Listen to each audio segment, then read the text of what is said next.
μας βοηθάει στην καλύτερη συγκέντρωση. Στο να μπορεί δηλαδή να δουλεύει ο εγκέφαλος καλύτερα.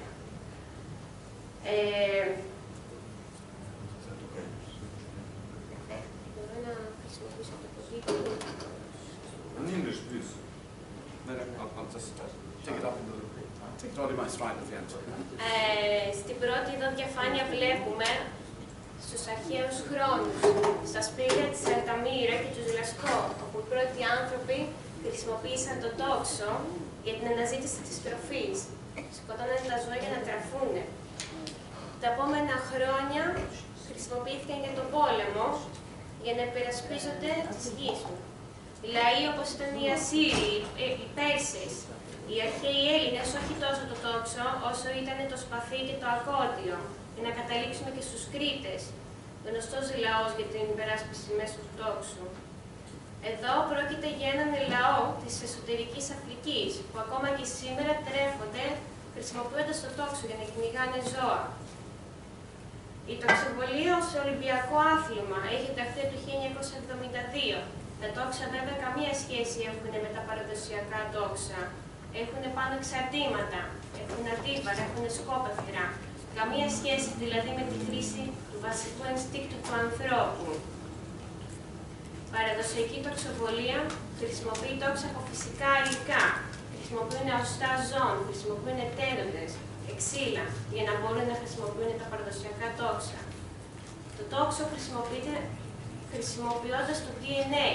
Την πρώτη φορά που ακούμπησα εγώ ένα τόξο ήταν λες και το ακουμπούσα για χρόνια, γιατί ήξερα βαθιά στη μνήμη μου ότι αυτό το είχα ακουμπήσει κάποτε παλιότερα. Ήξερα δηλαδή να το χρησιμοποιήσω. Η Ιαπωνία χρησιμοποιεί το λεγόμενο Ζεν, το οποίο έχει προέρχει από την Ινδία. Γνωστοί άνθρωποι οι οποίοι έγραψαν για το Ζεν στην τοξοβολία, πολύ γνωστός Γερμανός φιλόσοφος, ο Eugene Hegel, έγραψε το Ζεν στην τοξοβολία. Ένας Αμερικάνος, ο Κένεθ Κούσνερ, το Ένα βέλος μια ζωή. Και ο Ιάπωνας, ο Τζάκσον Μορισάουα, το Ζεν Κιούντο.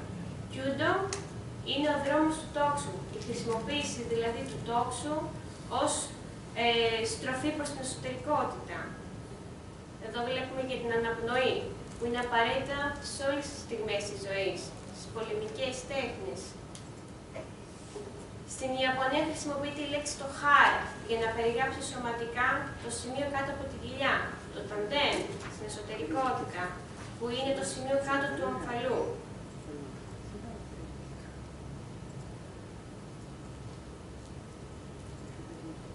Η στάση του σώματος είναι επίσης το πιο σημαντικό. Το ένα είναι αλληλένδετο με το άλλο. Εκτός από την αναπνοή, σημαντική είναι και η στάση. Όταν έχουμε μια στέρεη στάση, κανένας δεν μπορεί να μας αντιρροπήσει.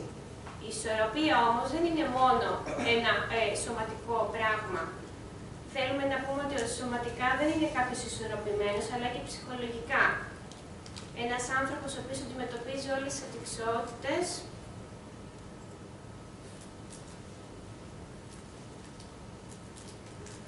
ένα βέλος μια ζωή, είναι ρητού του Κιούντο.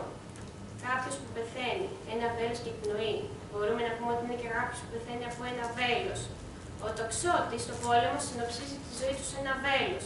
Πρέπει να σκοτώσει πριν να σκοτωθεί ο ίδιος. Κάθε στιγμή είναι μοναδική και κάθε βέλος που τοξεύεται είναι αμετάκλητο, γιατί ο χρόνος δεν γυρνάει πίσω. Ο τοξότης πρέπει να είναι συγκεντρωμένος σε κάθε του βολή σαν να είναι τελευταία. Αυτά τα λόγια όμως δεν είναι μόνο για την τοξοβολία. Αυτά τα λόγια πρέπει να τα βάζουμε στην καθημερινότητά μας. Ό,τι και να κάνουμε πρέπει να είμαστε εντελώς αφοσιωμένοι σε αυτά. Δεν πρέπει και ταυτόχρονα που κάνουμε μια δουλειά να σκεφτόμαστε άσχετα πράγματα τα οποία να μας οδηγούν μακριά από το στόχο μας, από αυτό που θέλουμε να πραγματοποιήσουμε. Είναι αυτό το οποίο οι Ιάπωνες αποκαλούν μουσίν. Η απόλυτη συγκέντρωση σε αυτό που κάνουμε, σε μια δραστηριότητα. Ωστόσο, η απόλυτη συγκέντρωση δεν σημαίνει ότι θα μας απορροφήσει και από το περιβάλλον μας. Θα πρέπει να σκεφτόμαστε εκεί που θέλουμε να πάμε και να πάμε εκεί που θέλουμε. Όταν κάνουμε προπονήσεις τοξοβολίας, το κάθε άτομο ξεχωριστά είναι συγκεντρωμένο στο στόχο του. Ωστόσο, με τις άκρες των ματιών του, παρακολουθεί τους συνασκούμενους του, να ξέρει σε τι φάση βρίσκονται. Με το αυτί του και τις άλλες αισθήσεις του, παρακολουθεί το κάθε σημάδι που του έρχεται για να ξέρει τι να κάνει. Ακολουθεί τη σφυρίχτρα του αρχηγού. Ακούει οποιαδήποτε παιδί Όλοι είμαστε άνθρωποι. Όλοι έχουμε έναν εσωτερικό άνθρωπο μέσα που κάνουμε κι άλλο από μαζί του. Υπάρχουν σκέψεις που μας ακολουθούν πάντα. Προβλήματα οικονομικά, προβλήματα της οικογενειακής ζωής, προβλήματα τα οποία μας αποσπάνε πάντα από το στόχο μας και δεν μας επιτρέπουν να αφοσιωθούμε ολοκληρωτικά σε αυτό που κάνουμε. Είναι οι λεγόμενες ψευδεσίσεις. Στην τοξοβολία ταυτόχρονα ο άνθρωπος σκέφτεται. Δεν μπορώ να πετύχω το στόχο μου. Είναι δύσκολο. Η πρώτη βολή που έκανα δυστυχώς με έβγαλε από εκεί που ήθελα να πάω. Αντίθετα, αν τα πήγα εξαιρετικά, μπορεί να γίνω αλαζόνας. Θα πήγα καλύτερα από το συνασχούμενό μου. Όλα αυτά είναι που μας βγάζουν από το εσωτερικό μας μονοπάτι. Το αληθινό νόημα της τοξοβολίας δεν είναι απλά να πετυχαίνουμε το στόχο. Είναι η αναγνώριση του ίδιου του ανθρώπου, του ίδιου μας του εαυτού. Να ξέρουμε δηλαδή ότι ο στόχος δεν είναι απλά το χάρτινο αντικείμενο που έχουμε απέναντί μας. Βλέπουμε τον εαυτό μας, βλέπουμε τα ελαττώματά μας. Αλλά για να μπορέσουμε να το ξέψουμε σε αυτά, πρέπει πρώτα να τα αναγνωρίσουμε και ως ελαττώματα. Μαθαίνουμε δηλαδή να αντιμετωπίσουμε και τους εξωτερικούς μας εχθρούς, αλλά και τους εσωτερικούς, τους δικούς μας δαίμονες που θα μπορούσαμε να πούμε. Είναι αυτό που στην ψυχολογία ονομάζεται ως εγώ. Είναι το εγώ το οποίο έχει καταδείξει την ανθρωπότητα σε αυτό που ήταν. Αυτό θέλουμε να πούμε όσον αφορά στην τοξοβολία. Τα ωφέλη της δεν είναι μόνο σωματικά, δεν είναι μόνο ουσιαστικά. Οποιοςδήποτε μπορεί να κάνει μια τοξοβολία, από ένα μικρό παιδί έως ένα μεγάλο. Μπορεί να έχει προβλήματα κινητικά, μπορεί να έχει ψυχολογικά. Η ψυχολογία όμως, οι τοξοβολίες είναι αυτή που τον βοηθάει να καταφέρει το στόχο του, να πάει εκεί που θέλει. Σας ευχαριστώ.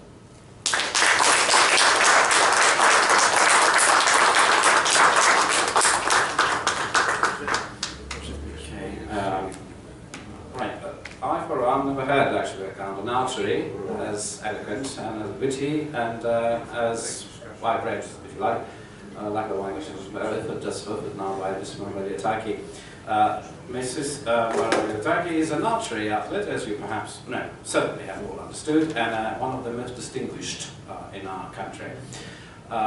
She gave us an account of the overall history of archery, a sort of track record, if you like, of archery as such, starting from very ancient times, saying that, first of all, it all has to do, being quite competent archery, has to do with the way you breathe. And in the very early stages, babies and toddlers mobilize the muscles, muscular area of the abdomen when breathing, as opposed to the muscular area of the upper part, or the pectoral, if you like, area, which is utilized during the infantile stages. And that, she tried to make it clear, that has a lot to do with the way we do fire the arch, the arrows to the target. She went all the way back to something like 2,500 to 3,000 years BC, such countries as the Assyrians and the Babylonians, the Persians, who really had a tremendous record in archery. And at that point, being just a doctor of history, let me just add that it was encouraged by all the people at that time, particularly by the regimes this armies belonged to fight from long distance, as opposed to the short distance fighting, which was favored by Greeks and Romans. So having actually been taught like that, educated like that, they were very competent. The Persians, the Assyrians, the Babylonians, in archery. Then the whole thing was taken up, if you like, by Far East cultures like the Japanese and Mongolians. Mongolians are very good in mounted archery, and they have a lot of honors to their credit, just like Japanese also, who at the time of some dynasties who are country, which I can't remember names right now, I'm afraid, but had also exhibited fantastic performance in terms of archery. She used some kind of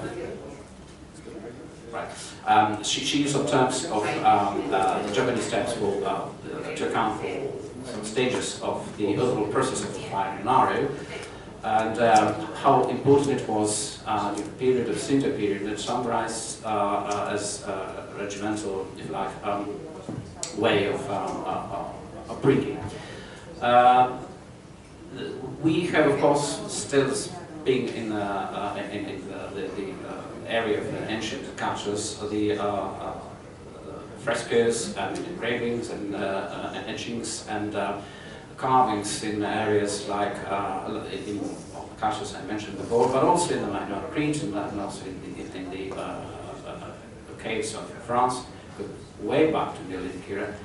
MAH lived in about 3000 BC to 1000.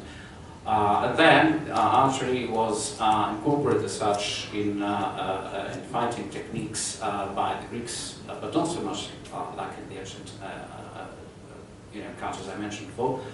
The Romans and the Greeks actually tried to more or less utilize fencing and short-range weapons as opposed to what has been going on in Japan and Mongolia. Of course, in countries also like China and Far East, more or less.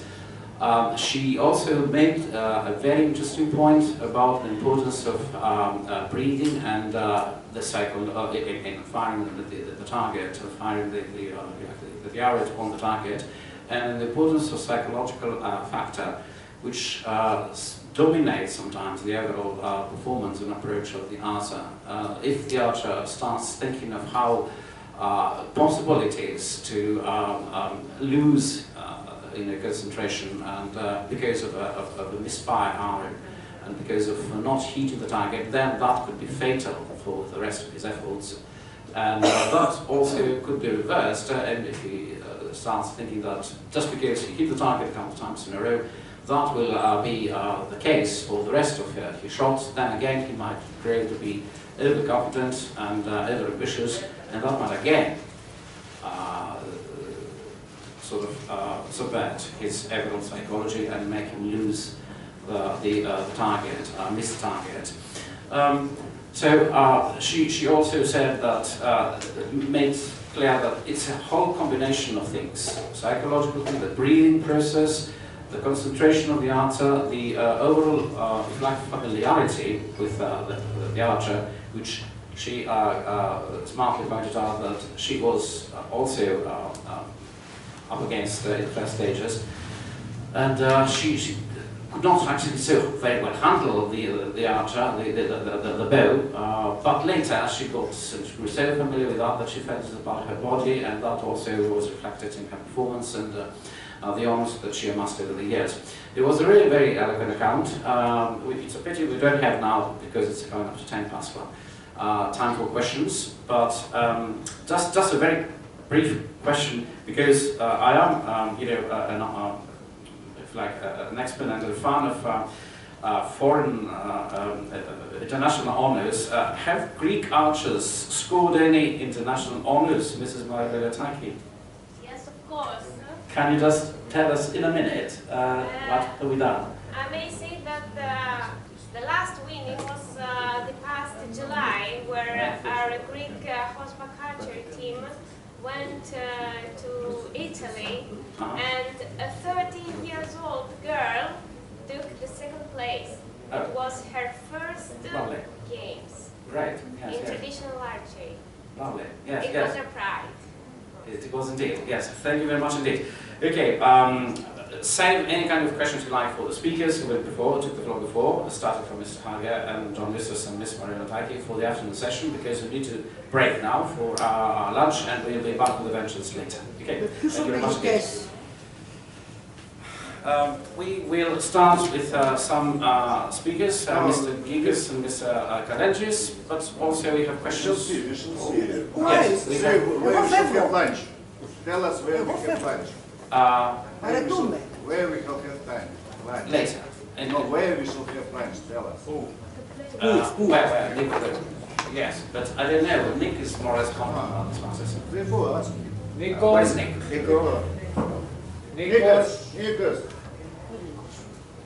Katie, stay for the afternoon session. Άκουσα να 6 χρόνια.